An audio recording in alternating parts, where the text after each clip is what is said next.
할렐루야. 저는 소아 3교구 조성순 목장의 조성순 목자입니다. 간증을 한다는 건 쉬운 것 같기도 하지만 참 어려운 부분이라 생각이 듭니다.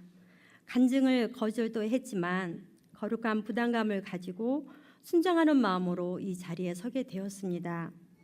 먼저 저의 직분에 대한 간증을 짧게 한 후 전도 사례를 말씀드리겠습니다. 저는 2009년 6월에 권사 직분을 받았습니다.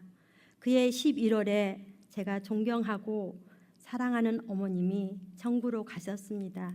어머님은 입만 여시면 오직 예수, 눈을 감아도 예수, 눈을 떠도 예수, 평생을 주님 일 하시다 천국에 가셨습니다.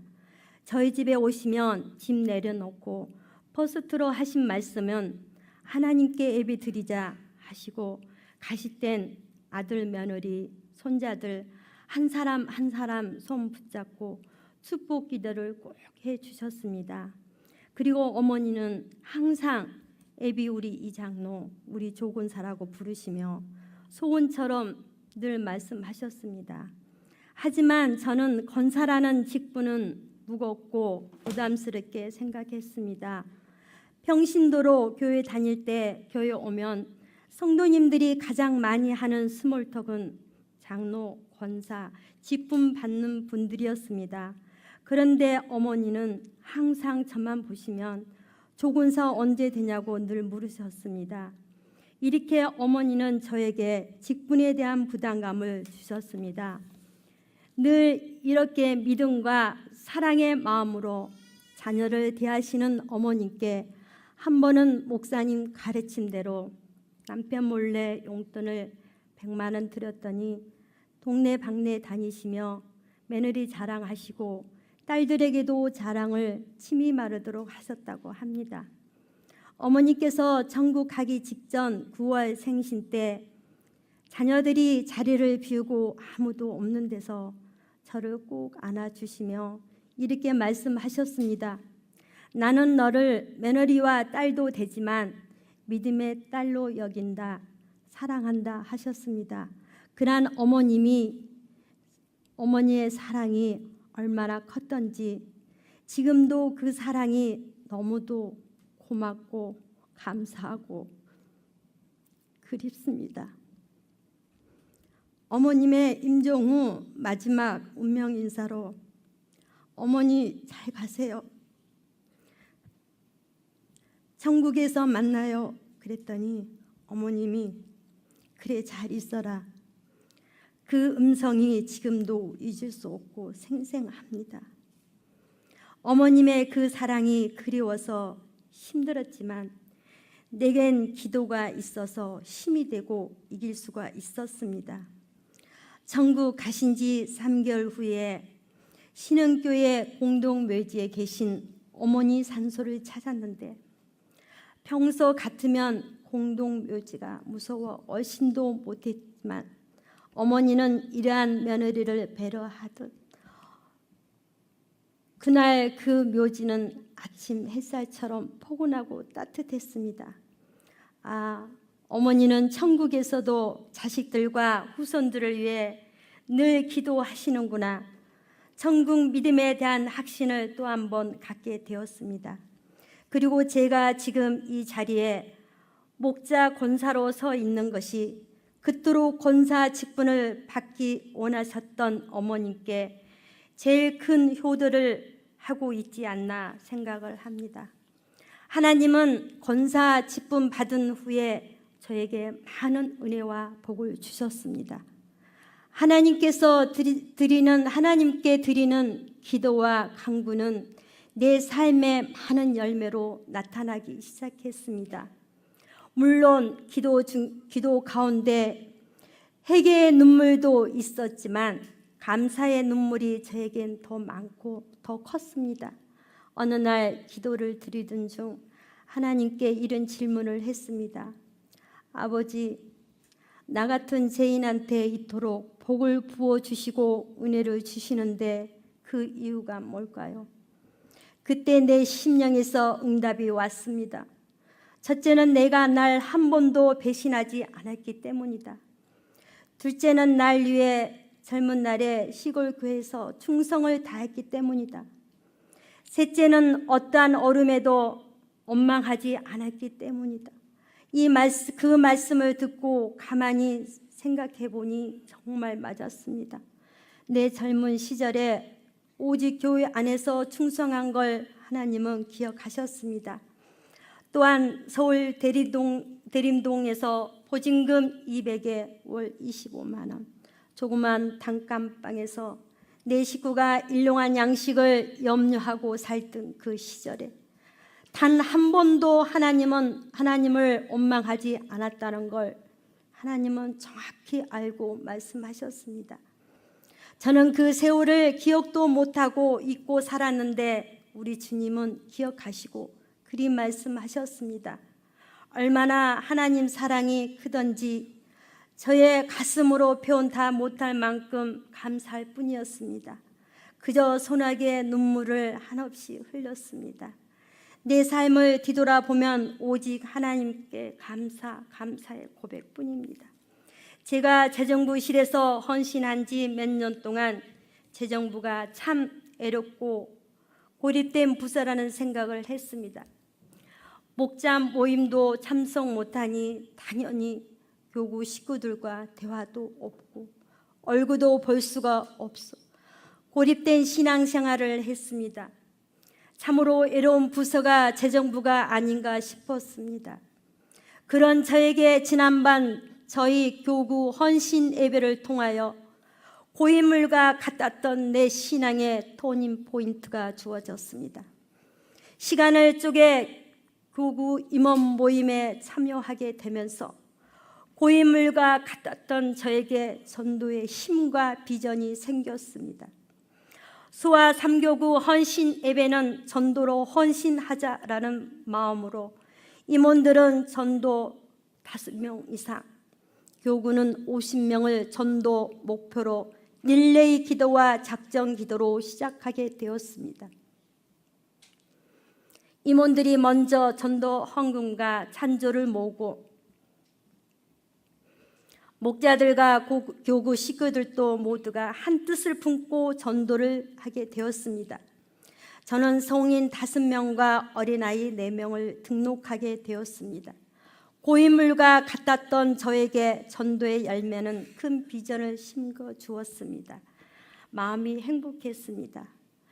저의 첫째 전도 사례 말씀을 전하겠습니다. 부천에 살고 있는 박성도는 저의 기존 고객이었습니다.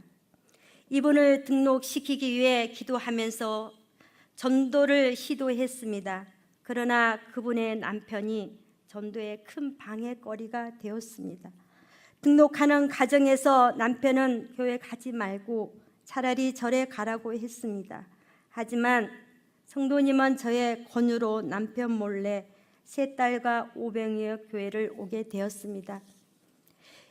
집이 부천이라 3딸을 데리고 대중교통을 이용하기엔 많이 힘들어해서 제가 매주 차량 운행을 해드리고 있습니다. 주일은 몰라도 수요, 금요 기도의 차량 운행은 정말로 힘들었습니다. 이 일들을 통해 한 영혼을 주님께 인도하기가 정말로 힘들다는 걸 다시 한번 깨닫게 되었습니다. 그런데 성도님은 교회만 오면 하나님 말씀과 목사님의 설교에 은혜를 받고 삶의 힐링이 된다며 행복해합니다. 2번째 사례입니다. 배 성도님은 중2 자녀를 통하여 예수님을 영접하게 되었습니다.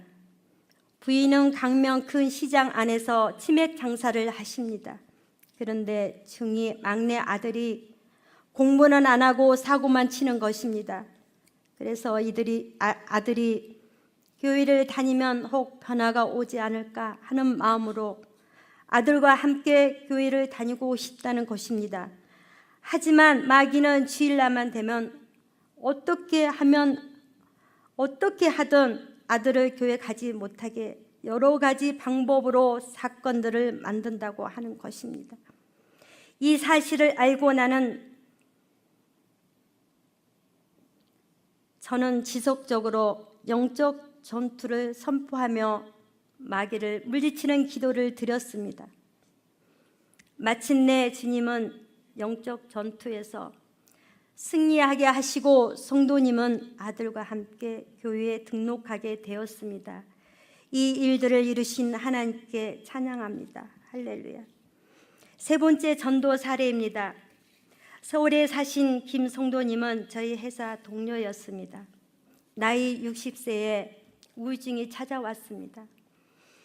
젊은 날에 열심히도 살았지만 남편의 무관심이 성도님이 우울증에 시달리게 만든 것입니다. 이런 분이 예수를 믿어야 한다는 생각에 그 성도님께 지속적으로 예수를 믿고 의지하면 자유를 얻을 수 있다 권유를 했습니다. 교통비를 드리면서 끈질기게 강권하였더니 교회에 등록하게 되었습니다. 하나님 말씀에 강권해서라도 내 집을 채우라 하셨기에 마땅히 사명을 감당하려 했습니다. 저는 직장인이라 시간을 내어 교구 전도 모임에 참여하지는 못합니다. 하지만 항상 전도해야 한다는 마인드는 갖고 있습니다. 내가 나를 사랑한다면 내 증인이 되리라는 주님의 말씀처럼 전도는 나의 사명이라 항상 생각하며 살고 있습니다. 또한 이것이 우리의 사명인 줄로 믿습니다. 할렐루야. 네 번째 사례입니다. 오 성도님은 저의 고객이었습니다. 남편이 도박과 여자를 좋아해서 가족은 관심도 없고 전혀 돌보지도 않아 늘 가난했습니다. 성도님은 남편이 힘들게 하니까 날마다 술로 나날을 보냈습니다. 자녀들 교육도 그렇고 먹고 사는 양식도 없어 너무도 가난할 뿐이었습니다. 따라서 쌀도 사다 주고 돈도 손에 쥐어주고 했지만 깨진 독에 물 붓기였습니다. 그러던 어느 날 기회가 되어 예수를 전하기로 마음먹고 집으로 찾아가 내 간증을 했습니다. 지금까지 내가 이렇게 축복을 받게 된 이유를 전하고 그리 살면 안 된다. 술로도 해결이 안 되고 괴로움은 내 뼈와 살을 썩게 할 뿐이다.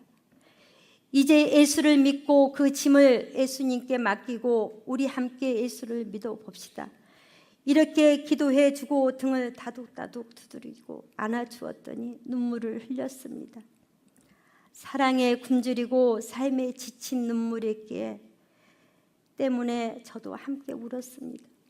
그리고 결국 남편은 회사가 망하고 이혼하고 떠났습니다.